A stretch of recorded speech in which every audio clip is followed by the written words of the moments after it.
Notre séance tant attendue, la séance questions-réponses. Je crois qu'il y a des questions qu'on n'a pas pu répondre hier. Le docteur sera bref. S'il faut être bref, il va détailler s'il faut détailler. Et peut-être qu'il y a aussi des questions qui se sont ajoutées aujourd'hui. Nous voulons les mélanger et puis nous vous accordons 30 minutes.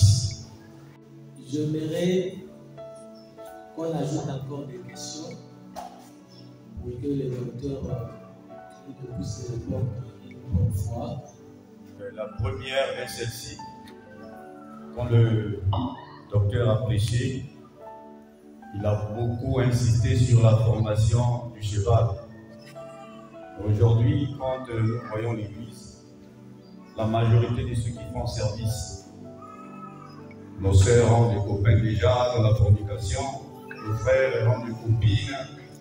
Est-ce qu'avec une telle souvenir, l'Église peut encore garder le caractère sacré?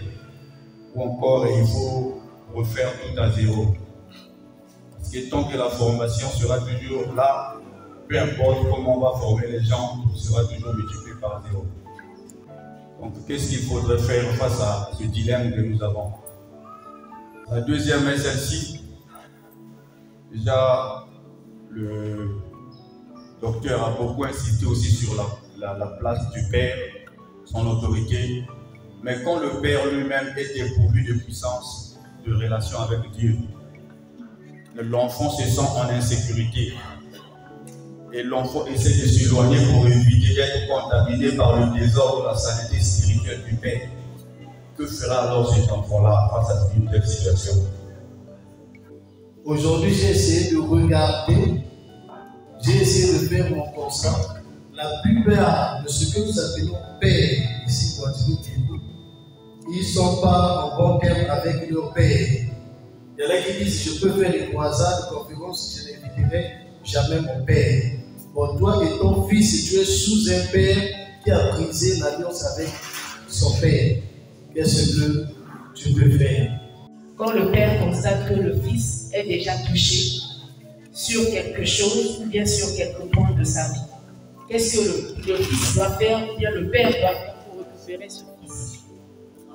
Ma question, c'est que qu'est-ce qu'il faut faire quand un fils voit les dangers que le père ne perçoit pas et que le père veut que le fils continue? L'œuvre de Dieu devient une bataille. Et comment est-ce que vous assimilez cela? L'œuvre de Dieu, une bataille. Comme le cheval est équipé pour réussir la bataille. Le chapitre 48, je pense au verset 10, qui dit maudit soit celui qui retire son épée du carnage. Le carnage, dans le contexte, pas de l'épée, pas du carnage, ça révèle l'état du combat. Et l'Écriture avance en disant qu'il fait l'œuvre de Dieu avec négligence. L'œuvre de Dieu est de façon d'abord spirituelle, aussi présentée comme une bataille. Maintenant, dans la faisabilité au quotidien, la bataille, c'est déjà avec l'ennemi. Et puis ça dépend d'abord de comment, de là où tu es assigné par rapport à ce qui est l'œuvre de Dieu. Parce qu'il y a un autre qui échoue, ce qu'il connaît comme réalité ne sera pas le même que celui peut-être qui est à l'intercession. Les épreuves ne seront peut-être pas les mêmes. La nature de la bataille aussi ne sera certainement pas la même. Le prédicateur, la nature du combat qui doit habiter au quotidien n'est non plus la même. Donc, identifier ça, il faut aller au cas par cas. Et ça va nous amener très loin. Mais l'Écriture est là pour répondre à ça. L'œuvre de Dieu est une bataille. Nous tirons la pensée. Jérémie chapitre 48, verset 10. Il y a pas d'autres versets qu'on peut apprendre. Et ça, on est pour être bref. On peut l'avancer. Et la bataille, elle peut être contre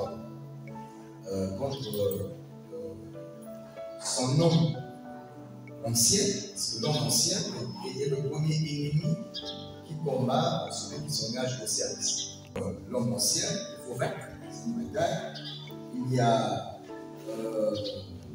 y a parfois son environnement qui se transforme en ennemi, qui peut devenir aussi une épreuve, une épine, un combat.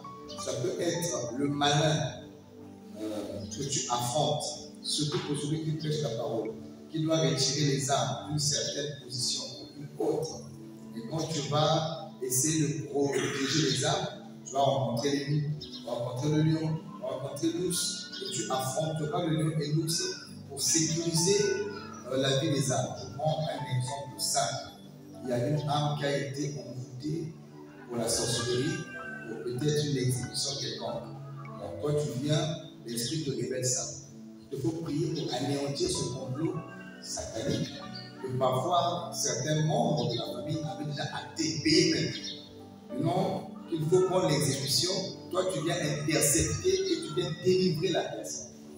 Le combat donc, va déjà se poser pour délivrer la personne, mais aussi dans la suite, parce que tu as cassé un programme et il peut y avoir des répercussions, et souvent il y a des répercussions. Donc quand Jésus dit vous chasserez les démons, pour que les démons partent, il faut qu'il y ait des batailles. Donc, le combat il peut être large, de là où tu t'es positionné et de l'épreuve à laquelle tu passes. Merci, docteur, de la position. Il y a une autre question. Hier, vous avez parlé que le cheval qu'on doit équiper, c'est l'image du Fils. Vous avez pris l'exemple d'Élisée qui servait Élie, même en versant de l'eau aux mains de l'enfant. Le Fils peut aussi aller soutenir son Père en nettoyant ses habits, en lui passant, et tout ça. Comment est-ce que vous les soutenez, mon docteur? Déjà, j'ai pris cet élément pour essayer d'éveiller l'esprit. Ici, j'ai pris un élément quand je sais que ça peut choquer, pour que nous essayons de voir combien il est pertinent et combien ça peut être beaucoup plus profond, ce que nous prenons parfois de court. L'Écriture dit qu'il fallait laver les mains, que Élisée avait au travail, on a retenu, le lavage des mains d'Élie, qui doit peut-être manger ou faire autre chose. Et nous avons expliqué qu'un serviteur, selon le livre de Lévitique, où Moïse est en train de donner les livres à Moïse, je veux dire à Aaron, pour dire que eux seront à ton service, ils vont t'aider, ils seront à ton service. Et l'Écriture m'enseigne, lorsque nous lisons le livre des rois, lorsque Élisée est revenu et qu'il a fini de faire son sacrifice, l'Écriture dit qu'il se mit au service d'Élie. Donc, le service d'Élisée envers Dieu, c'était servir Élie. Ça, c'est écrit. On n'a même pas besoin de faire un texte. C'est écrit. Maintenant, le roi, dans le service d'Élie, n'a relevé que le poids des mains qu'on lavait. Sinon, il n'était pas seulement un laveur de mains, mais il était au service d'Élie tout entier. C'est pas choquant quand on voit Jésus aller laver jusqu'au pied de Christ. Le service spirituel va plus loin que parfois ce que nous voyons avec Jésus. Et effectivement, dans le sens de servir son Père, un enfant au pied du Père peut être emmené à laver les vêtements de son Père, peut être emmené à repasser les vêtements de son Père, peut être emmené à préparer pour son Père. Ce sont les droits du ministère. Salomon en parle. Je vais lire à partir du verset 23. Connais bien chacune de tes brebis, donne tes soins à tes troupeaux, car la richesse ne dure pas toujours, ni une couronne éternelle. Le soin s'enlève et la verdure paraît. Les brebis les herbes des montagnes sont recueillies. Verset 26. Les agneaux sont pour te vêtir. Agneau ici, c'est une qualité d'animaux qui se trouvent dans le troupeau du berger.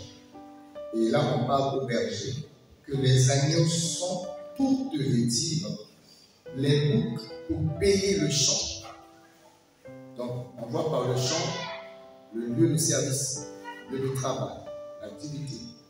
Et ici, l'Écriture dit que dans le troupeau, il y a une catégorie de brebis, d'agneaux, il y a une catégorie de boucs qui sont un type d'enfants qui doivent s'en charger du champ du père. Et l'Écriture va nous dire le lait des chèvres suffit à ta nourriture. Donc le berger est nourri par le troupeau, mais une catégorie qu'on va appeler ici les chèvres, qui ont en elles du lait qui permettra au berger de s'alimenter, de manger. Suffit à ta nourriture et à celle de ta maison et à l'entretien de tes servants. Vous voyez qu'il y a tout un tas, une liste des droits.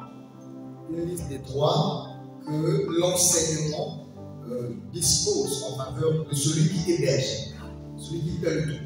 Donc il est nourri, il est vêtu, et son champ est payé, pour ne pas dire sa maison doit être payée, le travail doit être payé. Logiquement, un pasteur ne paye pas les frais de l'église si ils sont encore locataires. Lorsque le pasteur commence à payer l'église elle-même est sous la maladie. C'est des principes. Aucun médecin ne paye l'hôpital. Aucun. Son service, il vous le paye. C'est à vous de prendre soin de l'hôpital pour qu'il travaille. Demandez au médecin d'aller chercher l'argent pour payer l'hôpital, pour payer les locaux, c'est le déconcentrer par rapport au travail qu'il est censé faire par rapport au cas. Il fera très mal son travail. Et c'est le peuple qui sera maudit. Donc, dans le cadre de service, ça peut aller plus loin. Je peux épingler un élément, sinon le pasteur a des droits, et parmi ces droits, il n'y a pas que sa prise en charge, il y a aussi son entretien qui entre en compte. Parce que le mot entretien, on a lu ça ici. Il est entretenu par le troupeau.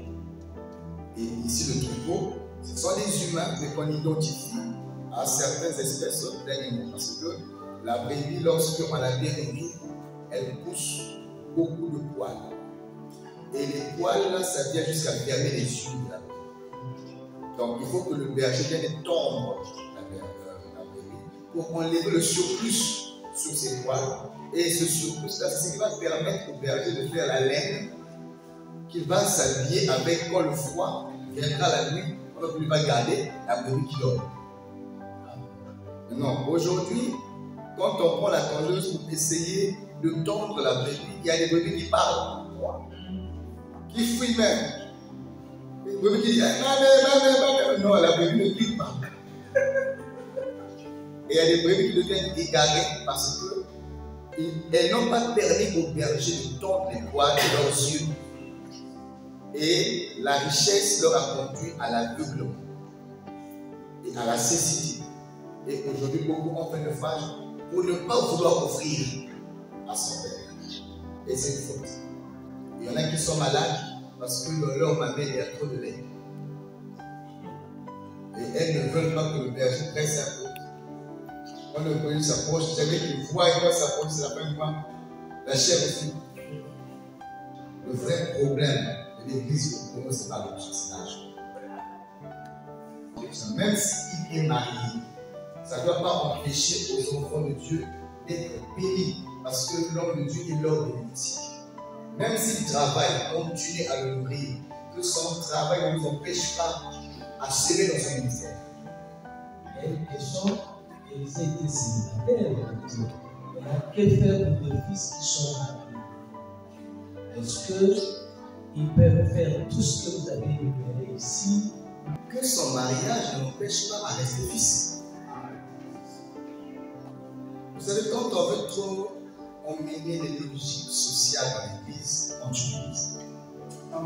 Et quand ton père a besoin de service, tu vas te disposer pour venir parce que c'est ta bénédiction. C'est très important. Donc, même s'il est marié, si son travail c'est de repasser les documents de son pasteur, il le fera. Et c'est la seule doctrine. Il est bien. Merci, mon docteur. Vous avez parlé de l'équipe. Est-ce que vous pouvez vous brosser en 2 ou 3 mots quel est l'équipement on doit équiper un fils? Un fils, le plus grand équipement, c'est d'abord le caractère qu'il faut bâtir. Parce que le don, il est trompeur. Et la grâce est trompeuse. Et l'apôtre Paul disait, ces choses que tu as appris de moi, confie ça à des hommes qui sont fidèles et capables. Et la fidélité, d'abord, est le premier facteur de l'équipement et qu'il faut donner à l'enfant. Et lorsqu'on parle de la fidélité renvoie au caractère. Donc, il faut d'abord travailler, équiper le caractère de l'enfant. Un enfant mal poli doit être traité. Un enfant voleur doit être traité. Un enfant qui ment doit être traité. Un enfant qui a un problème de manière doit être traité. Un enfant qui a des problèmes. Parce que si Élisée avait bien traité le problème d'Aaron et Géasi, il ne devrait pas mourir. Il ne devrait pas mourir. C'est parce que ce côté-là posait problème dans le caractère. Géasi était mal équipé sur le point de vue du caractère. Voilà pourquoi Élisée n'a pas formé Géasi comme lui-même a été formé par Élie. Voilà pourquoi parfois quand on cherche la double fonction, c'est pour nous tuer. Parce que la double fonction, parfois, ça finit à la tombe. Alors qu'une seule fonction finit sur le serviteur. Je m'explique. Élie, avec une seule portion, son onction a fini sur un autre. Élisée a une portion, son onction a fini dans la tombe. Et il est mort malade. Double fonction d'Élie, il est mort malade, et l'onction ici la tombe. Alors que celui qui avait une seule fonction, il a été enlevé, et son onction a continué à travailler. Donc c'est pour dire que parfois nous cherchons beaucoup, mais s'il n'y a pas le caractère, ça va nous tuer tout. Géasi est formé par Élisée. Comment? Voilà les Écritures. Tout le temps, prends le bâton, va faire ceci. Prends le bâton, va faire cela. Tu vas faire tel ci, tu vas parler comme ça. Va voir avec tu vas parler comme ça. Tu vas parler comme ça. Mais ça, c'est lui donner la connaissance du travail. Mais le caractère qui devrait primordialement être traité, Élisée n'a pas fait ça. Donc Élisée a été un bon fils mais un mauvais père. Il n'a pas su équiper son cheval. Voilà pourquoi il a fini par le mourir. Alors que l'erreur part de lui-même parce qu'il n'a pas équipé cet enfant. Donc le premier équipement devait être le caractère. Vous devez regarder autour du caractère. Le caractère c'est large. Il est moins comme ça. En 2 minutes. Et la deuxième facette, le deuxième aspect de l'équipement doit être traité maintenant la capacité.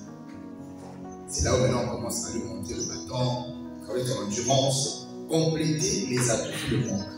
Voilà comment je pense. Merci mon docteur. Les cas de Géasi, il n'était pas bien formé par rapport à ce qu'il était perverse, je ne sais pas. Quand on envoie Géasi par Élisée vers chez la femme qui avait l'enfant, il lui dit quoi? Prends le bâton. Va, fais ceci, ça dit personne. Ça c'est donner, enseigner le charisme, le prophétisme à l'enfant. Ça c'est les dons qu'il a pour l'enfant. Mais le caractère de celui qui doit porter le bâton, il n'a pas fait ça. Ça veut dire que Élisée a équipé l'enfant dans un seul volet, pas les deux volets.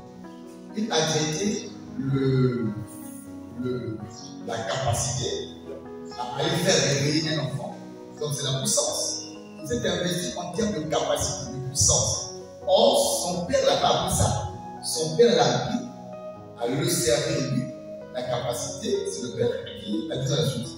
Mais lui, à son tour, il enseigne la capacité, il n'enseigne pas la formation du caractère. Donc il n'a pas été un bon père, mais il était un bon fils. Quand on dit un bon fils, peut devenir un mauvais père. Voilà pourquoi tout fils n'est pas appelé à la paternité. Merci. Dans le but, donc à la formation des fils, avec les fils d'aujourd'hui, qui sont parfois corrompus, est-ce qu'on doit toujours garder le caractère sacré ou on doit changer? La nature peut nous enseigner, les fils ne changent que chez nous. Et pourtant, à côté, chez les catholiques, les enfants de Christ, on sent des autorités. Dans le respect de leur abbé, de leur prêtre, tout ça. Le grand problème, c'est à notre niveau. Nous avons trop dilué la formation.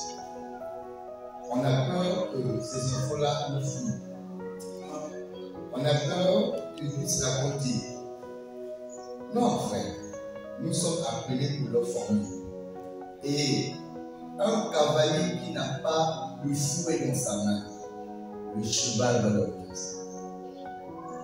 Et va l'emmener dans une autre direction. Parmi les éléments de l'équipement du cheval, il y a le fouet. Le fouet là, un bon cheval comprend ça. Lorsque il y a un dispositif qu'on met, là qu'on appelle le temps, et il y a un dispositif qu'on met sur le cheval qui lui permet au cavalier de gérer sa direction. Il doit empêcher au cheval de regarder à gauche et à droite, pour que le cheval ne regarde plus. Donc les fils là sont là pour l'empêcher d'aller à gauche et à droite. Parce que si le cheval commence à regarder ici, on pousse au bout. Si il regarde là, il va pousser. Il faut éviter qu'il regarde à gauche et à droite. C'est le caractère. Une brebis, un enfant que tu prépares au service, ne peut pas regarder à gauche et à droite. Il doit regarder là où je mets. Et s'il n'y a pas une bonne direction, le cavalier ne parle pas au cheval. C'est la brebis qui entend la voix. Le cheval comprend le fouet. Je reprends. La brebis entend la voix. Mais le cheval comprend le fouet. Quand on frappe le cheval, il comprend que il faut que je vienne comme ça. Lui-même, il comprend, il sera là. Et un serviteur, le père doit être capable de frapper le serviteur. Et si le serviteur renvoie un mauvais signal, Dieu t'a déjà montré que tu es en face d'un mauvais fils. Une girafe certainement. Parce que le cheval supporte le fouet. Il comprend le fouet. Et le berger n'a pas que la houlette, il a aussi le maître. Donc, tant qu'on aura peur de prendre parfois des mesures disciplinaires, des mesures fortes, nous allons continuer à tuer ces enfants-là. On peut être dur avec eux. Pendant que nous, on se plaint des enfants ici au Congo, mais au Nigeria, par exemple, il y a des serviteurs très fidèles. Vous avez des grands comme les Oyenepo qui va s'incliner devant à débrouiller. Un grand comme ça, reconnu mondialement, il va avec son père, il se prosterne en bigouille. Son père l'appelle malgré les églises qu'il a au monde. Il rassemble plus au monde de tous les pasteurs réunis. Et quand son père l'appelle, il laisse d'abord tout ça. Lui, il vient pasteur. Pourquoi les si grands hommes peuvent le faire et nos enfants, ils ne peuvent pas le faire? Il y a un problème. Il y a le fils selon le cœur de Dieu et le fils ordinaire. Le fils selon le cœur de Dieu, c'est David. Et Dieu lui a placé auprès d'un père qui était dur de caractère. D'un père qui le combattait même. Un père qui le combattait, un père qui était méchant avec lui, un père qui ne regardait pas ses services, un père qui oubliait très vite ce que le fils faisait pour lui. Et pourtant, David exposait sa vie pour le père. Le père s'en foutait de ça. Quand il avait l'occasion, il torpillait David et il cherchait des moyens à tuer David. Est-ce que David a un seul jour manqué le respect à son père? Est-ce que David a un seul jour dit quand tu as fait ça, je pars? David a supporté jusqu'à ce que le père l'a contraint à sortir. Et même obéissant à son père. Et le jour même où le père veut le tuer, il a l'épreuve. Il dit à ses gars que t'as dit, faites ça passer. Et les éléments viennent lui dire, parce que lui aussi il y avait des enfants, qui viennent lui dire que regarde ton père, il a l'occasion, et là, il vient de tomber ici. Après, il a moi aussi. Toi aussi, moi, la photo là, comme ça. Et puis, David a dit à ces éléments, qui lèvera sa main impunément contre le commandement de Dieu. C'est un principe. On ne peut pas lever sa main et prétendre et croire que tu seras impuni. Non, ce n'est pas impuni. Toutefois que tu as parlé contre un point, il y a une punition réservée. Ce n'est pas impuni. Et David a dit, je ne peux pas lever ma main, je ne peux pas le faire. Il avait raison. Et un jour, Saül est arrivé, quand il y avait l'occasion, David n'a pas fait ça. Et David a rappelé à son père. Il a crié, il a appelé son père. Il a dit à son père, papa, qu'est-ce que j'ai vraiment fait? Regarde, regarde, regarde. Aujourd'hui même, David est entre mes mains. Regarde les preuves. Le père a pleuré. Et le père a dit à David, tu vas gérer ça. Et il a béni David. C'est tout ce qu'il cherche. Dès qu'on l'a béni, c'est le jour-là qu'il a quitté Israël. Il recherchait d'abord que le père le bénisse. Et il a tout fait pour attendre ça. Or, nous sommes des mauvais fils. On a trop de plaintes. On a trop de plaintes. Le père parfait n'existe pas. Mais l'Écriture dit obéissez à vos conducteurs, même les plus. On ne dit pas que le père supporte le fils, même si c'est difficile. Le père il supporte le fils, il corrige, voilà. Mais le contraire, c'est différent. Le fils n'avait pas au même piédestal que le père, et c'est Dieu qui le sait. Merci, mon docteur. Maintenant, si aujourd'hui, un père qui n'a pas équipé son cheval, son âne, mais qui quand même le force à aller combattre, qu'est-ce qu'il doit faire l'âne? L'âne ne doit pas aussi fuir. L'exemple nous montre que l'âne n'avait pas fui. Mais l'âne était resté. Devant l'épée, l'âne a aidé le père. L'âne a piqué. Et le père est tombé. Mais même en le frappant, l'âne a expliqué au père. C'est important. Le fils ne quitte pas. Mais le fils fait comprendre au père qu'il n'est pas assez équipé pour une telle mission. De toutes les manières, il le fait comprendre ça. Que le père l'équipe d'abord, et après, il ne fuit pas. On ne quitte le père que lorsque l'enseignement commence à poser. Aussi longtemps qu'il garde la vérité dans sa bouche. Tu ne peux pas le quitter pour du comportement. En fait, c'est l'enfance hein, qui fait que on arrive avec son père là-bas, il dit ah bon, il a écouté, je parti. Je n'ai rien. D'ailleurs, Élisée est toujours chaud. Soit de démon, soit de démon. Si tu n'as pas de chauveté, tu n'auras pas le manteau. Donc, tout ministre doit avec le manteau là, il est chauvé. Soit de démon, soit de démon. Non, si les choses de démon, toi qui es derrière, on a. Mais quelqu'un s'est dit,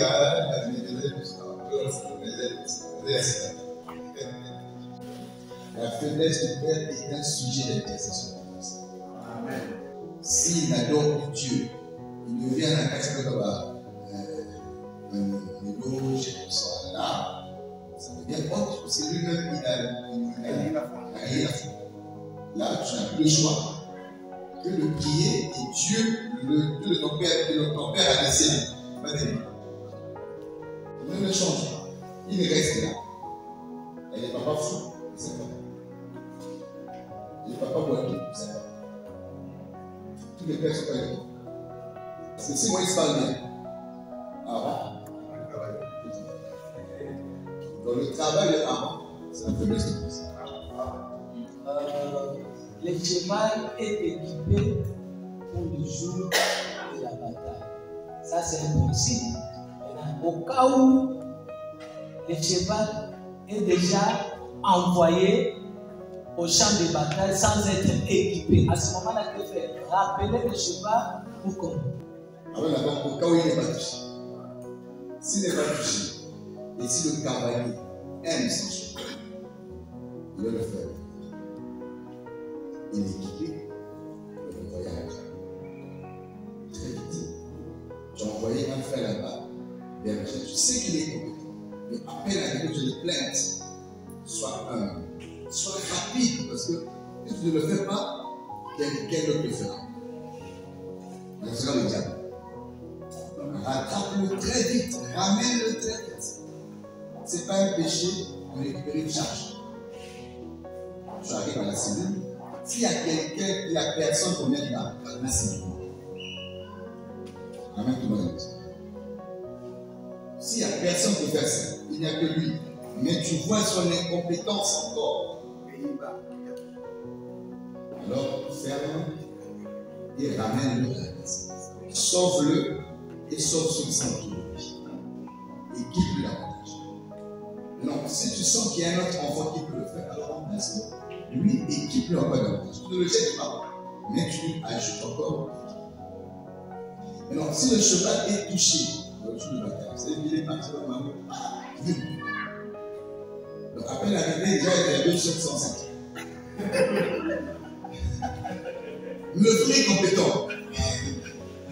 Il a la grâce de Dieu, c'est authentique, sauf que Dieu montre le bon leadership. Là, tu récupères l'enfant, tu le formes. Il peut être suspendu, il peut être comment, mais il peut rester dans le cheval. Traite-le, il peut encore être étudié. C'est un jeu. Traite le jeu. Il peut être étudié. Parce qu'un enfant d'ailleurs aujourd'hui peut être étudié. Merci aux docteurs qui eux fait qu'on les reconnaisse ta père, qu'eux-mêmes n'ont pas de bonnes relations, de bons termes avec leur père aussi. Mais eux, ils veulent qu'on les reconnaisse ces trois-là. Est-ce qu'ils sont vraiment de modèles? Ça, c'est un principe qui s'impose. Dieu peut rendre tes fils incriminés parce que toi-même tu t'aimes. Ça, c'est maintenant Dieu qui va commencer à te confronter.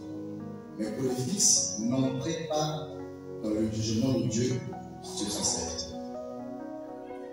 Parce qu'il peut arriver que Dieu est en train de châtier son serviteur. Vous ne montrez jamais comme ça. Parce qu'il y a un temps de châtiment, il y a aussi un temps où il va encore commencer à le bénir. Le Dieu qui a châtié Akab, le jour où Akab s'est répandu, c'est le même qui a encore dit au prophète: ah, je vais Akab, c'est mon serviteur, c'est mon serviteur. Ah, il s'est répandu, ah, je ne ferai plus ce que j'avais dit sur lui. C'est quand il va mourir, Dieu va faire lui-même. Non, c'est mon fils. Non, il est un. C'est le même Dieu. Donc, quand Dieu s'attaque à son serviteur, il faut avoir la sagesse de ne pas mentir. Parce qu'il y a toujours un temps pour ça, après tout changement d'âge. Maintenant, si le Père lui-même n'est pas honnête, il sera soumis à la loi de la nature. Il va mentionner ce qu'il est. Merci. Mais j'exhorte plutôt à ces pères-là de réparer avec leur père. Parce que dans le ministère, il y a des leçons que tu peux enseigner par exemple. Sans dire. C'est pas l'exemple. Moi, je n'ai pas de problème à parler d'argent à mes fils et filles qui sont là. Parce que moi-même, je sais donner à ceux qui sont au-dessus. Je dis souvent à ceux qui sont autour de moi, les autres que Dieu m'a donné, que moi-même, j'ai eu dans mon parcours, je partage ça comme une expérience à moi que j'ai vécue, à passer sous la tutelle de certains hommes de Dieu à l'époque. ils étaient considérés comme les hommes de Dieu les plus difficiles. La Bible. J'enseigne ce que moi-même je vis. Et ça ne l'impacte sur les... Parce que moi, je vis ça. Et il n'y a pas quelqu'un sous qui j'ai été, auprès de qui tu peux le critiquer et qui me pèle ça. Parce que j'ai des bons rapports avec tous. On s'appelle, j'appelle, quand j'ai un souci, j'appelle, eux aussi m'appellent. Il n'y a pas longtemps que j'ai parlé de notre regardé. Ça manque de 3-4 jours. Il m'a écrit à la musique. C'est mon père. Je suis ministre dans son canal. Je suis sorti de Sénat.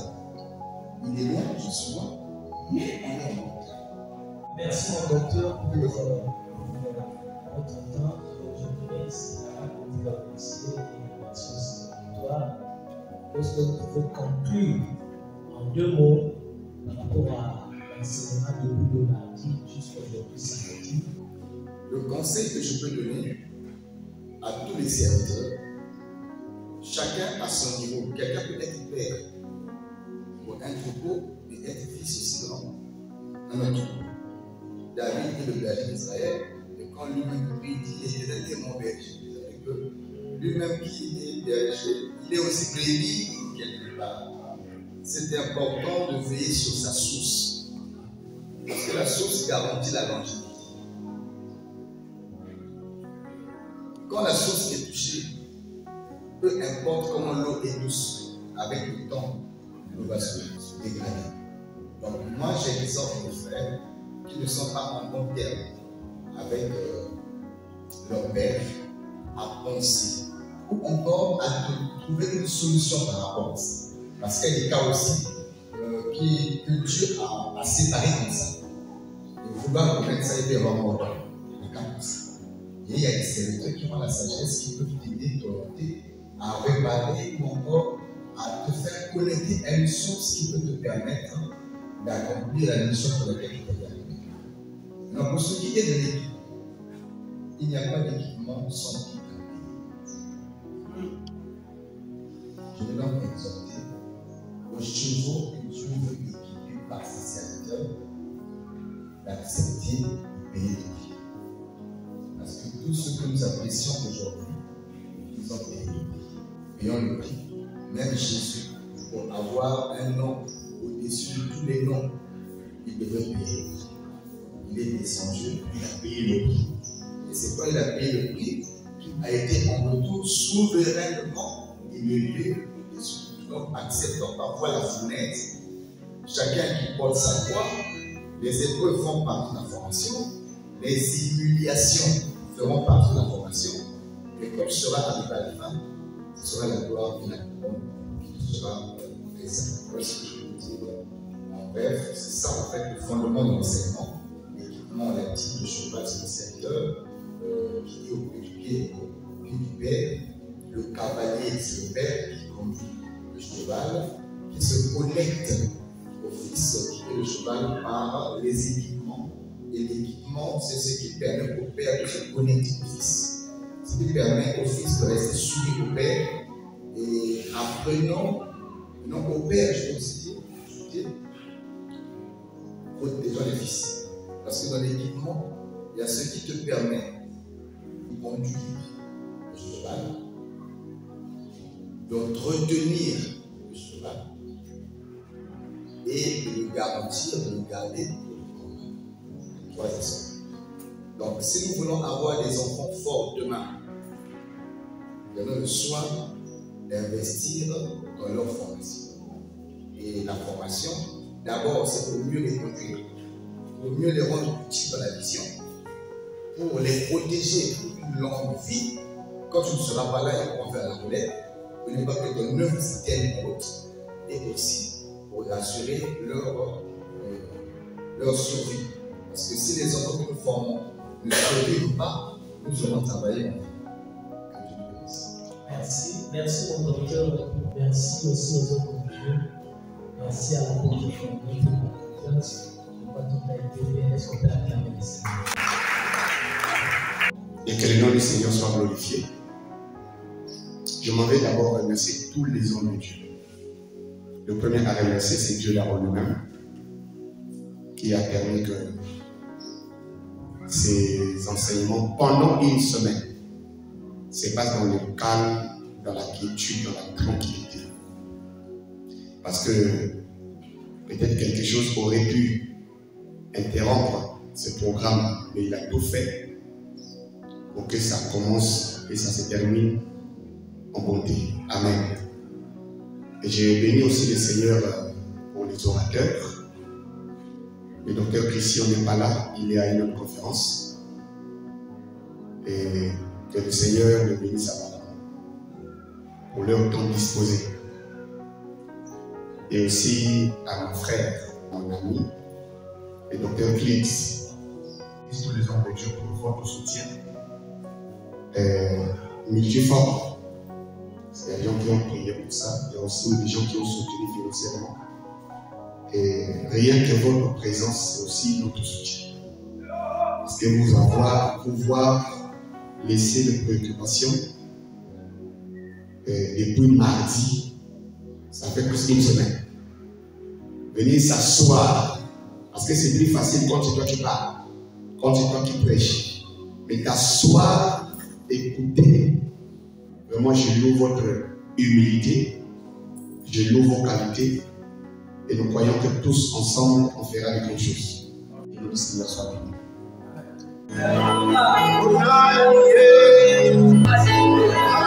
Jésus sera bisou. Nous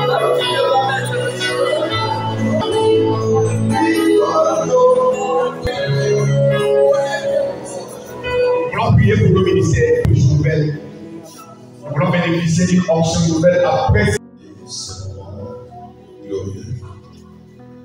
Nous avons pu bénéficier de toutes les choses auprès de toi.